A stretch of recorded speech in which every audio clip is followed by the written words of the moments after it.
हाँ जी बेटे, देखो आज हम लोग बात करेंगे C4 साइकिल, है ना। डार्क रिएक्शन का, डार्क रिएक्शन में जो हमारा बायोसिंथेटिक पाथवे है, तो बायोसिंथेटिक पाथवे में हमने देखा था 3 तरह का पाथवे चलता है, या तो C3 पाथवे, या C4 पाथवे, या फिर कैम पाथवे। C3 पाथवे हमने देख लिया है, ठीक है। और आज हम डिस्कस करने वाले हैं C4 पाथवे। अब देखो C4 पाथवे के कुछ जो और नाम है वो पहले अपन को समझने होंगे। C4 पाथवे बोलते हैं, क्यों बोलते हैं? क्योंकि पहला जो स्टेबल कंपाउंड बनता है दैट इज ऑफ 4 कार्बन, वो 4 कार्बन का है। हमने केल्विन साइकिल को C3 साइकिल इसलिए बोला क्योंकि पहला जो स्टेबल कंपाउंड बनता है PGA that is the molecule of 3 carbon, तो वो C3 का साइकिल कहा गया। दूसरा वर्ड लिखा है CO2 कंसंट्रेटिंग मैकेनिज्म। अभी ये बात आपको बिल्कुल नहीं समझ आने वाली, मैं बोलूंगा CO2 कंसंट्रेटिंग मैकेनिज्म। जब आप पढ़ लोगे तो आप लगेगा कि हाँ CO2 कंसंट्रेटिंग मैकेनिज्म का मतलब क्या है।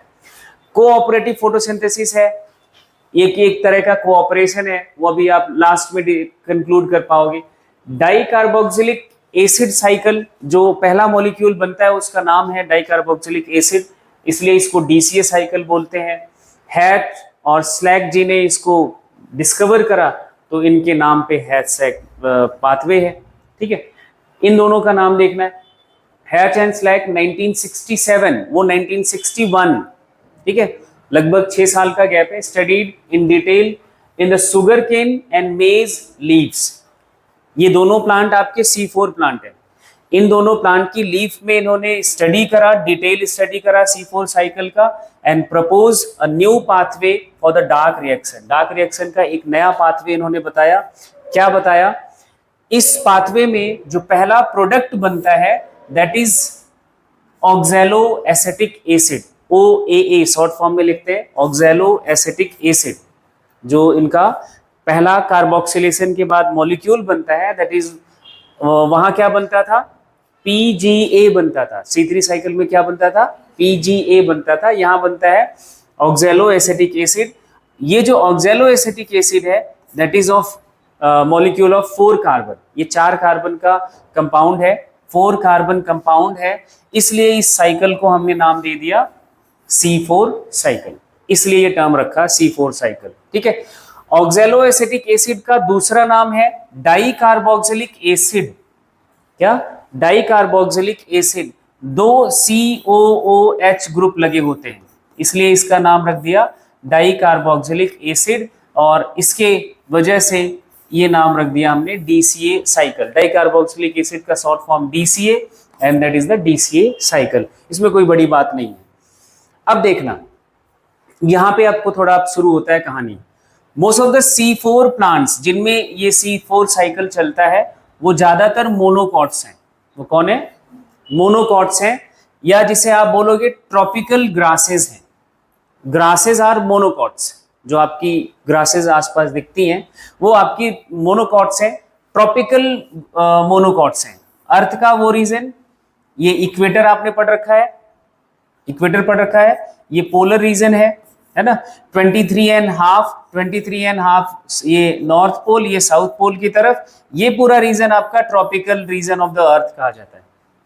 तो इस रीजन में ये ग्रासेस पाई जाती हैं, मोनोकॉट्स पाए जाते हैं, इसलिए इनको ट्रॉपिकल ग्रासेस कहा जाता है, ठीक है। तो ट्रॉपिकल वर्ड का मतलब that is a region of earth where they exist. और ये 2 फैमिली से बिलोंग करते हैं, gramineae and cyperaceae family. Family plant का जो ग्रुप है, इन दोनों फैमिली से बिलोंग करते हैं, ये दोनों नाम याद रखने हैं। C4 प्लांट्स, अब देखना यहां एक जो आपका 2 पॉइंट लिखा है ये बहुत इंपॉर्टेंट है और बहुत सवाल इस पे मिलता है। C4 प्लांट्स एडॉप्टेड है किसके लिए? हॉट एंड ड्राई इन्वायरमेंट के लिए। मतलब ग्लोबल वार्मिंग का इंपैक्ट एटमॉस्फेयर पे क्या पड़ने वाला है कि हमारा एटमॉस्फेयर और गर्म और ड्राई होने वाला है। दैट मीन्स क्या हुआ? डाइकॉट एंड मोनोकॉट प्लांट में अगर हम बात करें तो बेटर सर्वाइबिलिटी आने वाले फ्यूचर में किसकी होगी? C4 प्लांट्स की होगी। मतलब हम ये कह सकते हैं कि C4 plants are more advance, C4 plants are more advance than C3 plant. जो C3 प्लांट्स है वो इस कंडीशन में एडॉप्ट नहीं कर सकते, सर्वाइव नहीं कर सकते। C3 प्लांट्स के लिए ये hot and dry condition favourable नहीं है। C4 plant has adaptability to survive. Example sugarcane, maize, sorghum. ये 3 नाम बिल्कुल प्रिंट हो जाने चाहिए।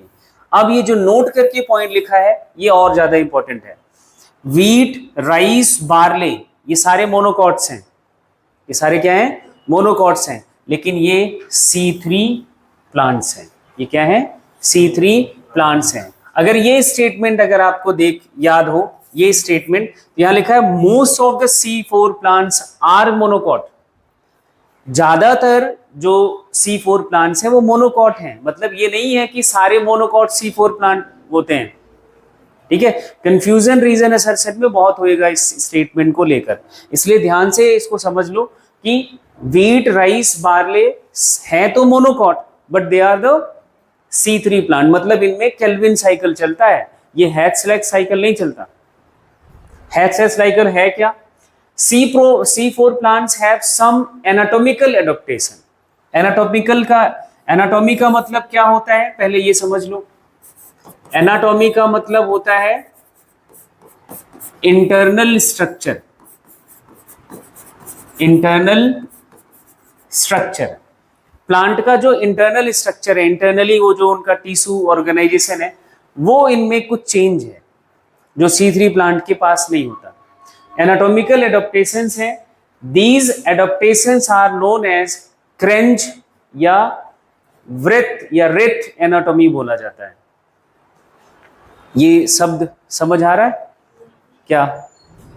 इसका मतलब क्या है? रिथ का मतलब क्या है? नहीं, रिथ का मतलब होता है जब कोई टपक जाता है ना, उसके लिए हम एक ऐसे फूलों की माला बनवाते हैं, ऐसे, इसको बोला जाता है रिथ। फिर उनको, हाँ, तो इस एनाटॉमिकल एडॉप्टेशन को हम बोलते हैं क्रेंज एनाटॉमी या रिथ एनाटॉमी। अभी क्या चेंज होता है वो अभी आप देखोगे। क्रेंज एनाटॉमी है क्या, अब यहां पहले हमें ये समझना पड़ेगा, फिर क्या इनमें चेंज, क्या अलग साइकिल चलता है, क्या एडिशनल होता है वो देखेंगे। प्रेजेंट इन, ये रिथ एनाटॉमी या क्रेंज एनाटॉमी किस में प्रेजेंट होता है? Leaves of C4 plant. मतलब जो C4 प्लांट है उनकी लीफ में ये एनाटॉमिकल एडॉप्टेशन प्रेजेंट होता है, इसीलिए वो C4 प्लांट हैं। क्या एडॉप्टेशन है अब जरा देखना, स्टेटमेंट हम बाद में पढ़ेंगे, पहले हम ये डायग्राम देखते हैं। ये एक C4 प्लांट के लीफ का ट्रांसफर सेक्शन है। आपने नॉर्मल लीफ का ट्रांसफर सेक्शन देखा था, अपर एपिडर्मिस होता है, लोअर एपिडर्मिस होता है, फिर ये मेसोफिल सेल्स होती है। ठीक है, लेकिन अब जरा यहां देखना, मेसोफिल सेल के साथ यहां हमने वेस्कुलर बंडल देखे थे, जाइलम फ्लोएम देखे थे। यहां अब चेंज क्या है, इनके वेस्कुलर बंडल के चारों तरफ ये ग्रीन सेल्स ऐसे सर्कल में प्रेजेंट होती है, जिसको ऐसे कट करके दिखाया तो आधा पोर्शन दिख रहा है, ये ग्रीन सेल्स दिख रही है, ये ग्रीन सेल्स पूरा सर्कल में प्रेजेंट होती है, तो वो रिथ के जैसा दिखेगा कि नहीं दिखेगा? इसी को रिथ या क्रेंज बोला जाता है। इसी को क्या बोलते हैं? क्रेंज बोलते हैं। इन सेल्स का नाम है बंडल सीड सेल्स। ये नॉर्मल लीफ में नहीं होता, C3 प्लांट के लीफ में नहीं होता, किसमें होगा? C4 प्लांट्स के लीफ के इंटरनली, जब हम इंटरनल स्ट्रक्चर देखेंगे तो इनके वेस्कुलर बंडल के चारों तरफ क्या प्रेजेंट होती है? Bundle sheath cell. क्या प्रेजेंट होएगी? Bundle sheath cell. Bundle sheath cell और मेसोफिल सेल दोनों ग्रीन सेल्स हैं। ग्रीन सेल्स मतलब दे हैज क्लोरोप्लास्ट, लेकिन दोनों के क्लोरोप्लास्ट में थोड़ा सा डिफरेंस है। दोनों के क्लोरोप्लास्ट में थोड़ा सा डिफरेंस है। यहाँ पे वर्ड लिखा हुआ है बट अभी हम इसको और समझते हैं। रिथ का मतलब समझ आ गया कि ये सर्कल जो यहाँ प्रेजेंट है वेस्कुलर बंडल के चारों तरफ, बंडल सीड सेल का, इसके लिए हम वर्ड यूज करते हैं क्रेंज या रिथ। ठीक है, तो रिथ एनाटॉमी का मतलब या क्रेंज एनाटॉमी का मतलब ये है। अब देखना इनमें क्या क्या डिफरेंसेस हैं, क्या क्या और बातें ऐड करनी है। In these plant, special large cells are found around the vascular bundle in leaves and these are called bundle sheath cells. इनको हमने नाम क्या दिया? Bundle sheath cells. And the leaves which have such anatomy said to be Crench anatomy. जिन leaves के पास ये bundle sheath cell है उनको हम बोल देते हैं उनके पास कि क्रेंच एनाटॉमी है. क्रेंच का मतलब रेट होता है and is the reflection of arrangement of cell. Cell का अरेंजमेंट को ये रिफ्लेक्ट करता है कि वो सर्कल में सेल अरेंज है, इसलिए हमने यहाँ पे रेथ वर्ड यूज करते हैं. ठीक है. बंडल शीथ सेल में फॉर्म सेवरल लेयर्स. जैसे डायग्राम में देखा तो एक सेल का लेयर बनाया गया है, वो कई लेयर्स की हो सकती है, मतलब मोर देन वन लेयर्स की प्रेजेंट होती है, हो सकती है अलग अलग अराउंड द वेस्कुलर बंडल. अब इनका कैरेक्टराइजेशन क्या है? बंडल शीथ सेल की कैरेक्टरिस्टिक्स क्या है? देखना, ये पॉइंट्स आपको अब समझने. ये 3 पॉइंट समझ आ गया, कहानी खत्म. Having large number of chloroplast. इनके पास मीजोफिल सेल से, मीजोफिल के सेल के पास भी क्लोरोप्लास्ट प्रेजेंट है, उनसे ज्यादा नंबर में क्लोरोप्लास्ट प्रेजेंट होते हैं. पहला चेंज. दूसरा, थिक सेल वॉल इनकी होती है जो जिससे गैसेस एक्सचेंज नहीं हो सकता. क्या लिखा है? Impervious to gases exchange. मतलब बंडल शीथ सेल को गैसेस ना तो क्रॉस कर सकती हैं, ना उसमें कोई गैस आ सकती है. इम्परवियस नेचर की है. इम्परमिएबल, परवियस बोलेंगे, परमिएबल लिक्विड के लिए वर्ड यूज करते हैं. And no intercellular space. कोई जब मल्टी लेयर्ड स्टेज में कंडीशन में है तो कोई सेल के बीच गैप नहीं है, इंटरसेलुलर स्पेस नहीं होता है. ये इनका फीचर है. और डाइमॉर्फिक क्लोरोप्लास्ट इनमें प्रेजेंट होता है, मतलब 2 तरह का क्लोरोप्लास्ट प्रेजेंट होता है. अभी हमने सेल में डिफरेंसेस देख लिए. मीजोफिल सेल नॉर्मल सेल जैसे हमारी C3 की होती है वैसे होती है. इनका क्लोरोप्लास्ट जो होता है वो भी डाइमॉर्फिक होता है. डाइमॉर्फिक का मतलब इसके 2 फॉर्म हैं. ये 2 फॉर्म में हमें देखने को मिलेगा. 2 फॉर्म में कैसा? क्लोरोप्लास्ट अगर हम बंडल शीथ वाली सेल का देखेंगे तो वो कैसा होता है और वो अलग आपको दिखेगा. क्लोरोप्लास्ट अगर मेसोफिल सेल का देखोगे तो उसके पास कुछ अलग फीचर है. क्या अलग फीचर है वो देखना. पहले हम बंडल शीथ वाली की बात करते हैं. इनका क्लोरोप्लास्ट लार्ज होता है. कैसा होता है? लार्ज होता है, विदाउट ग्रेना. ग्रेनम नहीं है. ग्रेनम क्या था? थैलेकोइड के स्टैक्स को क्या बोला था? ग्रेनम. ये ग्रेनम नहीं पाया जाता बंडल शीथ वाली सेल्स में, उनमें ग्रेनम नहीं है. सिर्फ क्या प्रेजेंट है? इसलिए इनके क्लोरोप्लास्ट को क्या बोला गया? अग्रेनल. अग्रेनल क्लोरोप्लास्ट. क्या बोला जाएगा? अग्रेनल क्लोरोप्लास्ट. डायग्राम में यही वर्ड लिखा है, agranal chloroplast. That means thylakoids are present only as stroma lamellae. Stroma lamellae तो एक सिर्फ मेम्ब्रेन है, कोई स्टैक्स जैसा स्ट्रक्चर नहीं है, तो बस स्ट्रोमा लैमेली प्रेजेंट होता है, ग्रेनम नहीं है. अब बताना मुझे, ग्रेनम ना होने का मतलब क्या है? अप्रेस्ड रीजन आया ही नहीं. जब अप्रेस्ड रीजन नहीं है तो क्या नहीं होगा? PS2 होगा ही नहीं. सिर्फ साइक्लिक फोटोफॉस्फोरिलेशन चलता है. ठीक है. अब आ जाओ इधर. जो मीजोफिल वाली सेल्स हैं इनमें क्लोरोप्लास्ट का साइज स्मॉल होता है, विद ग्रेनम होते हैं, मतलब स्टैक्स ऑफ थैलेकोइड है, ग्रेना प्रेजेंट होता है. ग्रेना क्लोरोप्लास्ट है, that is both grana and stroma thylakoid दोनों प्रेजेंट होते हैं. मतलब नॉर्मल जैसे हमने C3 में पढ़ा था, जैसा C3 का हमने पढ़ा था. अब यहां पे कहानी इतनी आपको समझ आ गई. एनाटॉमिकल एडॉप्टेशन यही है. एनाटॉमिकल एडॉप्टेशन में एक बार हम पिक्चर पे बात कर लें, फिर से आपको वो बात और क्लियर हो जाएगी. ये मीजोफिल सेल्स हैं. ये क्या है? मीजोफिल सेल्स हैं. और ये आपकी हैं बंडल शीथ की सेल्स. ठीक है. यहाँ पे जो क्लोरोप्लास्ट है वो उसमें ग्रेनम है. देखो यहाँ मीजोफिल सेल के साथ लिखा है ग्रेनल क्लोरोप्लास्ट. यहाँ बंडल शीथ वाली सेल के पास ग्रेना नहीं है. ग्रेना नहीं है. उसके बाद और आपको बहुत ज्यादा नहीं सोचना है. बस एक और बात यहाँ बंडल शीथ सेल के लिए सोचना है, इनकी जो वॉल होती है वो थिक होती है. इनकी सेल वॉल जो होगी वो कैसी होगी? थिक होगी and that is impervious for gases exchange. Gases ना तो एंटर कर सकती है ना बाहर आ सकती है। और आपको बहुत अच्छे से पता है कि जब PS2 नहीं चलेगा तो कोई ऑक्सीजन इवॉल्व नहीं होगा, और इनके पास PS2 नहीं है। किनके पास?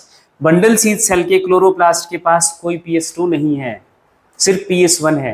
There is no evolution of oxygen, तो ऑक्सीजन बाहर आने का कोई चक्कर ही नहीं है। ठीक है, बात क्लियर हो गई। मतलब एडॉप्टेशन सोच समझ के रखा गया। और इनके पास जो एडॉप्टेशन है, ग्रेनम है, स्ट्रोमा लैमेलिया, मतलब दोनों तरह का है, तो ये नॉर्मल जैसा चलता है वैसा ही चलता है। ठीक है, अब देखना, अब हमें बातें, और अब C4 को और आगे हम बढ़ाते हैं, C4 साइकिल की नेक्स्ट। अब C4 साइकिल पे हम फिर से वापस आ रहे हैं। अभी हमने एनाटॉमिकल एडॉप्टेशन की बात की है। CO2 को वहां पे सबसे पहली बार एक्सेप्ट करता था कौन? तो RUBP हमने नाम पढ़ा था, रुबिलोज 1,5 बिसफॉस्फेट रिसीवर है, जो कि 5 कार्बन का कंपाउंड था। ठीक है, अब यहां पे जो CO2 का एक्सेप्टर है C4 प्लांट्स में, दैट इज द PEP। क्या है? PEP, phosphoenol pirate. पूरा नाम इसका क्या है? फॉस्फोइनॉल पायरेट, जो कि 3 कार्बन का कंपाउंड है। कितने कार्बन का? सिर्फ 3 कार्बन का कंपाउंड है। एंड ये कहां पे है? In mesophyll cell. कहां पे है? Mesophyll cell. देखो दिमाग में हमेशा ये रखना, mesophyll cell, bundle sheath cell, mesophyll cell, bundle sheath cell, पूरा आगे यही 2 वर्ड यूज होएगा। अगर ये दोनों ढंग से क्लियर नहीं है, मीजोफिल सेल का बात चल रहा है तो क्या सोचना है, बंडल सील सेल चल रहा है तो क्या सोचना है, अगर इसमें जरा सा भी कंफ्यूजन है तो C4 नहीं समझ आएगा। एकदम बिल्कुल क्लियर है। ठीक है, तो ये जो PEP प्रेजेंट है, that is present in mesophyll cell. अब इनका सेकंड एक्सेप्टर भी होता है, सेकंड CO2 एक्सेप्टर अभी कहां होता है? ये प्रेजेंट होता है आपके बंडल सीड सेल में, वो नॉर्मल जो हमारा 5 कार्बन का कंपाउंड RUBP था। बंडल सीड सेल में CO2 को एक्सेप्ट करता है नॉर्मली, जो हमने RUBP देखा था, मतलब केल्विन साइकिल। लेकिन मीजोफिल सेल में CO2 का एक्सेप्टर कौन है? PEP। क्या है? PEP। अब यही ट्विस्ट है, यही मेन ट्विस्ट है। अभी मैं इस पे आपको डिटेल नहीं ले जा रहा हूं, आगे की बात नहीं बता रहा हूं, ये छोड़ रहा हूं। क्यों? अभी आपको थोड़ी और समझ आ जाए तो मैं आपको इसी पे ले आऊंगा वापस।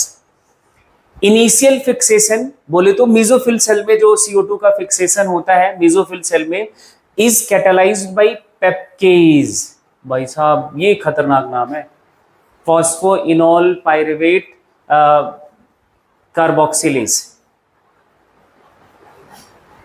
फॉस्फोइनॉल पायरेट कार्बोक्सिलेज, ये एंजाइम सिर्फ कार्बोक्सिलेशन कराता है। क्या कराता है? कार्बोक्सिलेशन कराता है। क्या कराता है? सिर्फ कार्बोक्सिलेशन कराता है, which result in the formation of oxaloacetic acid, that is a carbon molecule of 4 carbon. First stable compound ये बनता है 4 कार्बन का, इसलिए इसका नाम हमने रख दिया क्या?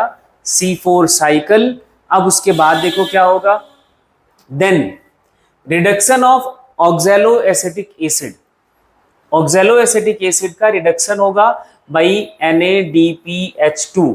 मेसोफिल सेल में तो NADPH2 है, मेसोफिल सेल में NADPH2 बनेगा कि नहीं बनेगा? बनेगा, क्योंकि वहां पे नॉन साइक्लिक फोटोफॉस्फोराइलेशन चल सकता है, वहां NADPH2 बनेगा। Result in the formation of malic acid. Oxaloacetic acid reduce होगा, हाइड्रोजन ऐड होगा, मैलिक एसिड में कन्वर्ट हो जाता है, ये भी 4 कार्बन का ही कंपाउंड है, या फिर वो कन्वर्ट हो जाता है किसमें? Aspartic acid. दोनों बात सेम है, ये भी 4 कार्बन का ही कंपाउंड है। किसमें कन्वर्ट होगा? मैलिक एसिड में। अदर दूसरा कंपाउंड क्या बनेगा? या तो स्पेरेटिक एसिड। बस मॉलिक्यूलर स्ट्रक्चर से अलग अलग है, बाकी सेम बात है। मैलिक एसिड अब या एस्पेरेटिक एसिड, ये कहां बन रहे हैं? मेसोफिल सेल में। कहां बन रहे हैं?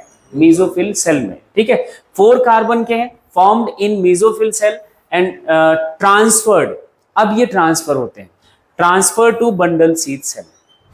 अब ये बंडल सीड सेल, ये मॉलिक्यूल बंडल जो आपका सीड सेल है उसके पास जाएगा। ट्रांसफर करा जाएगा। एंड अब इस पिक्चर को देखना, पहले इस पिक्चर को देखो।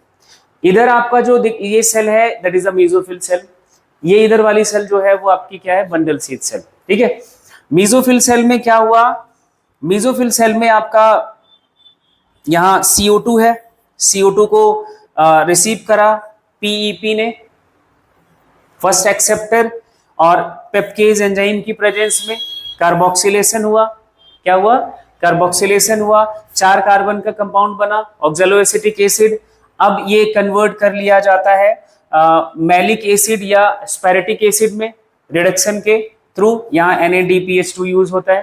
ठीक है, मैलिक एसिड या एस्पेरेटिक एसिड में कन्वर्ट हो गया, and now this malic acid is transfer to bundle sheath cell. अब आपके दिमाग में एक कंफ्यूजन आना चाहिए था कि हमने बंडल शीथ सेल को बोला कि इम्परवियस है, लेकिन इम्परवियस को लेके हमने कुछ और सोच लिया, impermeable. Impervious for gases exchange, not material. Material exchange होगा लेकिन गैसेस एक्सचेंज नहीं हो सकता। ठीक है, तो मैलिक एसिड कहां आया, बंडल शीथ सेल में। यहां तक की बात आपको समझ आ गई, मैंने अभी यही इतनी बात समझाई है। क्या, कार्बन डाइऑक्साइड पीईपी को से पेप्केज की प्रेजेंस में oxaloacetic acid, malic acid, malic acid कहां पहुंच गया, बंडल शीथ सेल में। कहां पहुंच गया, बंडल शीथ सेल में। अभी और कुछ मत देखना, आगे अब आ जाते हैं वापस। इधर देखो, बंडल शीथ सेल में ऑक्सीडेटिव डीकार्बोक्सिलेशन होगा। Addition of carbon dioxide is the carboxylation, and जब जो ऑक्सैलोएसिटिक एसिड आपका मैलिक एसिड या एस्पेरेटिक एसिड जो बना, उससे CO2 को रिमूव करना, that is decarboxylation. And oxidative in sense कि ये ATP की यूज करके क्या चलेगा, डीकार्बोक्सिलेशन होगा। कार्बन डाइऑक्साइड जो इसने मेसोफिल सेल में ऐड किया था वो बंडल शीथ सेल में छोड़ देगा। जो बंडल मेसोफिल सेल में यहाँ पे CO2 को ये पकड़ के लाया था, CO2 को ये ऑक्सैलोएसिटिक मैलिक एसिड में, अब यहाँ आके ये डीकार्बोक्सिलेशन होगा और ये CO2 मॉलिक्यूल रिलीज कर दिया जाएगा। CO2 मॉलिक्यूल क्या कर दिया जाएगा, रिलीज कर दिया जाएगा, and this malic acid is gets convert into pyruvic acid. ये किस में कन्वर्ट हो जाएगा, पायरेविक एसिड में। और पायरेविक एसिड फिर से आपका इधर आ जाएगा, कहां पे, मेसोफिल सेल में ट्रांसफर कर दिया जाएगा, एंड अगेन रीजनरेशन होता है। रीजनरेशन स्टेप हमने पढ़ा है, रीजनरेशन पायरेविक एसिड से फिर से PEP बन जाता है। ठीक है, अब ये देखोगे अगर तो ये कितने कार्बन का कंपाउंड बना था, 4 कार्बन का, 1 कार्बन डाइऑक्साइड बाहर चला गया तो पायरेविक एसिड 3 कार्बन का, PEP की भी तुम्हारा 3 कार्बन का ही तो है, बस उनके कुछ फंक्शनल ग्रुप चेंज करवाने होते हैं। रीजनरेशन में pyruvic acid gets convert into phosphoenol pyruvate. तो PEP फिर से रेडी है मेसोफिल सेल में to accept the carbon dioxide, to receive the carbon dioxide, and again ये साइकिल चलेगा, ये साइकिल चलेगा। मेसोफिल सेल में बस ये क्या करना है, इनको पकड़ना है। किनको पकड़ना है, कार्बन डाइऑक्साइड को। अब मैं थोड़ा सा ऐड करना चाह रहा हूं चीजों को, देखना। जो हमारा नॉर्मल C3 प्लांट था उसमें क्या था, यहां रिसीव करने वाला था RUBP, यहां पे कौन था, RUBP। एंजाइम कौन था, रूबिस्को। कौन था, रूबिस्को। इस एंजाइम की कमी क्या थी कि ये ऑक्सीजनेशन भी करता था। एक कंडीशन मैंने आपको बताई थी, हाई लाइट इंटेंसिटी। दूसरा कंडीशन क्या है, कब ये पागल होता है, दूसरा फैक्टर, जैसे ही फोटोसिंथेसिस चलेगा तो ऑक्सीजन इवॉल्व होगा, ऑक्सीजन इवॉल्व होगा। जैसे ही ऑक्सीजन का कंसेंट्रेशन बढ़ता था ना, ये रूबिस्को पागल हो जाता था, वो ऑक्सीजनेशन करना शुरू कर देता। 2 फैक्टर, एक हाई लाइट इंटेंसिटी, दूसरा ऑक्सीजन कंसेंट्रेशन। दूसरा क्या, ऑक्सीजन कंसेंट्रेशन। अब क्या देखना है, अब देखना ये है C4 में क्या ऐसा कोई कंडीशन बाईपास करा गया क्या, अब मैं इसको एक बार इरेज कर दूं, रूबिस्को को हटा देता हूं, ये RuBP को हटा दो।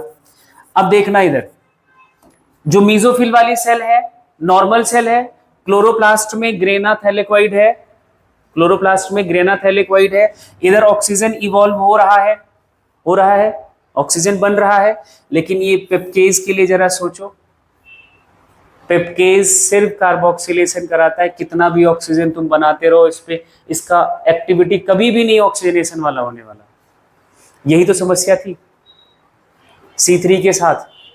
यहां पे पेप्केज लगा दिया, ऑक्जेलोएसिटिक एसिड में कन्वर्ट करा, मैलिक एसिड में कन्वर्ट करा, इधर ले आए। अब इधर ले आए तो इधर क्या करा चेंज कि भाई हम ऑक्सीजन इवॉल्विंग कॉम्प्लेक्स को ही हटा देंगे। इधर क्या करा, इनके क्लोरोप्लास्ट को क्या कर दिया, अग्रेनल थैलेकॉइड कर दिया। जब अग्रेनल थैलेकॉइड तो मतलब अप्रेस्ड रीजन गायब, अप्रेस्ड रीजन गायब तो PS2 गायब, PS2 गायब तो ऑक्सीजन इवोल्यूशन नहीं होगा, इसमें ऑक्सीजन नहीं बनेगा। गैस, यहां ऑक्सीजन बनेगा ही नहीं। इधर देखो प्लांट ऑक्सीजन मीजोफिल सेल में बना रहा है, ये परवियस होती है, इससे तो गैस जा रहा है बाहर, इसमें ऑक्सीजन बनेगी ही नहीं बेटे। नहीं, ये मॉलिक्यूल के फॉर्म में आया, that is a malic acid. यहां पे इस मैलिक एसिड का डीकार्बोक्सिलेशन हुआ। जैसे मीजोफिल सेल में देखो तो CO2 PEP के साथ रिएक्ट करा तो ऑक्जेलोएसिटिक एसिड बनाया, and this is the carboxylation, addition of CO2 carboxylation है। ऐसे ही ये 4 कार्बन का कंपाउंड है, क्या है, मॉलिक्यूल है, यहां पे डीकार्बोक्सिलेशन हुआ, दैट मींस जो इसके पास 4 कार्बन था, एक कार्बन को CO2 के फॉर्म में ये इसी सेल में छोड़ देगा। अब ये सेल इम्परवियस है, ये सेल क्या है, इम्परवियस है। अब CO2 नहीं बाहर जा सकता। CO2 का अब क्या करना है, CO2 का अब क्या करना है, CO2 का अब क्या करना है, नॉर्मल केल्विन साइकिल चलेगी। जब नॉर्मल का केल्विन साइकिल चलेगी तो आपका CO2 को रिसीव करने वाला वही RuBP, रूबिस्को की प्रेजेंस। यहां ऑक्सीजन हटा दिया तो रूबिस्को का ऑक्सीजनेशन एक्टिविटी का कोई चक्कर नहीं, रूबिस्को को हमने हटाया तो रूबिस्को यहां पे है, ऑक्सीजन हटाया तो अब रूबिस्को तो ऑक्सीजनेशन नहीं कर सकता, टेम्परेचर बढ़ता रहे, ऑक्सीजन है ही नहीं तो ऑक्सीजनेशन नहीं कर सकता। और नॉर्मल यहां पे CO2 कंसेंट्रेशन, इधर देखो समस्या क्या आती थी, अभी एक बात और ऐड करनी है। जैसे रेट ऑफ फोटोसिंथेसिस बढ़ता है तो जो प्लांट लीफ है, ये प्लांट लीफ है, रेट ऑफ फोटोसिंथेसिस बढ़ता है तो ऑक्सीजन एवोल्यूशन बढ़ता है, तो उसके लीफ के सराउंडिंग में ऑक्सीजन का पार्शियल प्रेशर बढ़ जाएगा, CO2 का पार्शियल प्रेशर कम हो जाएगा। मतलब मीजोफिल सेल को ऑक्सीजन CO2 कम मिलने लगता था, इसलिए ये ऑक्सीजनेशन एक्टिविटी करता था रूबिस्को। यहां ऐसा कुछ भी नहीं होने वाला क्योंकि ये इम्परवियस है और लगातार ये मैलिक एसिड इसमें आता रहेगा, डिकार्बोक्सिलेशन होता रहेगा, CO2 का कंसंट्रेशन मेंटेन रहेगा। इसीलिए इसको बोला था CO2 कंसंट्रेटिंग मैकेनिज्म। इसीलिए क्या बोला था, CO2 कंसंट्रेटिंग मैकेनिज्म। CO2 का कंसंट्रेशन हम मेंटेन रखते हैं बंडल शीथ सेल में इस C4 पाथवे के थ्रू। कहां पे, बंडल शीथ सेल में। अब रूबिस्को कोई पागलपंथी नहीं करेगा, सिर्फ वो कार्बोक्सिलेशन, नॉर्मल जो केल्विन साइकिल चलनी है वो चलेगी, आगे वही सेम जो हमने केल्विन साइकिल C3 साइकिल पढ़ी है वही चलेगा। आपका ग्लूकोज बनेगा तो स्टार्च में कन्वर्ट हो जाएगा। यही सब कहानी यहाँ पे अब पॉइंट्स में देख लो, लिखा है।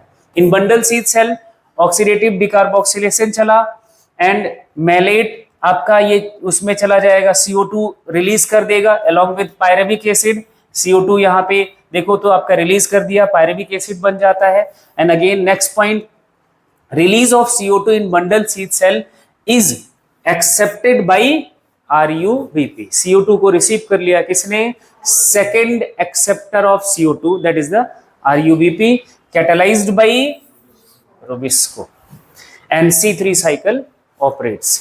नॉर्मल जो C3 साइकिल चलनी थी वो चलेगी in bundle sheath cell with utilisation of assimilatory power. Assimilatory power कितना यूज होता था, 18 ATP 12 NADPH2 resulting in the formation of glucose का एक मॉलिक्यूल।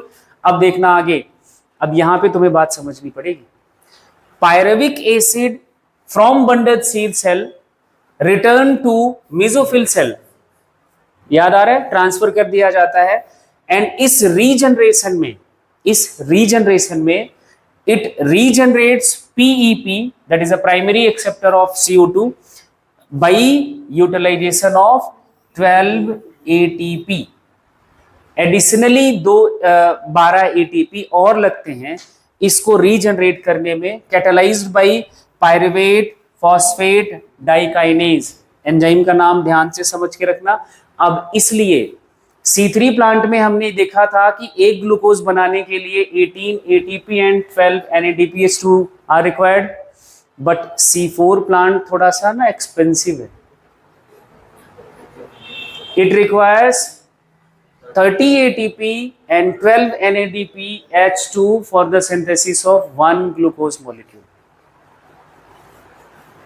ये एक्सपेंसिव प्रोसेस है ना, हमें एक्सपेंसिव चीजें पसंद आती हैं तो एक्सपेंसिव प्रोसेस है। C4 प्लांट्स स्पेशल क्यों हैं? स्पेशल क्यों हैं वो रीजन देख लो, खत्म है। स्पेशल इसलिए है, they have special type of leaf anatomy, जिसे हमने क्रेंज एनाटॉमी नाम दिया। ये टॉलरेट कर सकते हैं हाई टेम्परेचर को। They show a response to high light intensity, high light intensity हो जाएगा तब भी ये फोटोसिंथेसिस करते हैं। The lack of process, that is photorespiration. जो रूबिस्को जब ऑक्सीजनेशन एक्टिविटी करने लगता है उसको हम बोलते हैं फोटो रेस्पिरेशन। लास्ट में ये हम पढ़ेंगे फोटो रेस्पिरेशन क्या होता है। So have greater productivity of biomass, मतलब ग्लूकोज सिंथेसिस का रेट C4 प्लांट्स का ज्यादा होता है, मतलब ग्रोथ रेट C4 प्लांट्स का बहुत हाई होता है as compare to C3 plants. C4 plants does not, in C4 plant photo respiration does not occur। उसका रीजन वही बात, दोबारा से यहाँ मैं सारी बातें जो बोल चुका हूँ वही लिखा हुआ है। पहला, this is because they have mechanism that increase the concentration of CO2 at rubisco. जहां पे रूबिस्को है बंडल सीड सेल में, वहां पे हम CO2 का कंसेंट्रेशन बढ़ा के रख पाते हैं। एंजाइम साइट है इसलिए नहीं होता photo respiration. This takes place when C4 acid, malic acid या asparatic acid from mesophyll cell is broken down in bundle seed cell to release क्या CO2, that is a CO2 pumping, CO2 को pump कर रहे हैं bundle sheath cell में कि जा भाई तू, है ना, and increasing the intracellular concentration of CO2, and in turn this ensure that Rubisco functions as carboxylase, minimizing the oxygenase activity. ये ऑक्सीजनेज नहीं कर पाता है। अब एक पॉइंट ये सबसे इंपॉर्टेंट है, in addition in C4 plant site of oxygen evolution सिर्फ क्या है, mesophyll cell, bundle sheath cell में ऑक्सीजन इवॉल्व नहीं होता है। And site of rubisco activity bundle sheath cell are different. इसको ज्यादा अफेक्शन था रूबिस्को को ऑक्सीजन से, नेचर ने अलग कर दिया, जाओ तुम दोनों अलग हो जाओ। And this evolution of C4 photosynthetic system is probably, it is not confirmed, one of the strategies for maximizing the availability of CO2 while minimizing water losses। ठीक, ये साइंटिस्ट मानते हैं। C4 प्लांट्स का प्रोडक्टिविटी, C4 प्लांट का productivity twice है as compare to C3 plants in terms of fixation of CO2। CO2 का fixation के comparison में देखें तो इसकी प्रोडक्टिविटी ज्यादा है, और इसलिए C4 plants losses only half as much water as compare to C3 plants. धन्यवाद।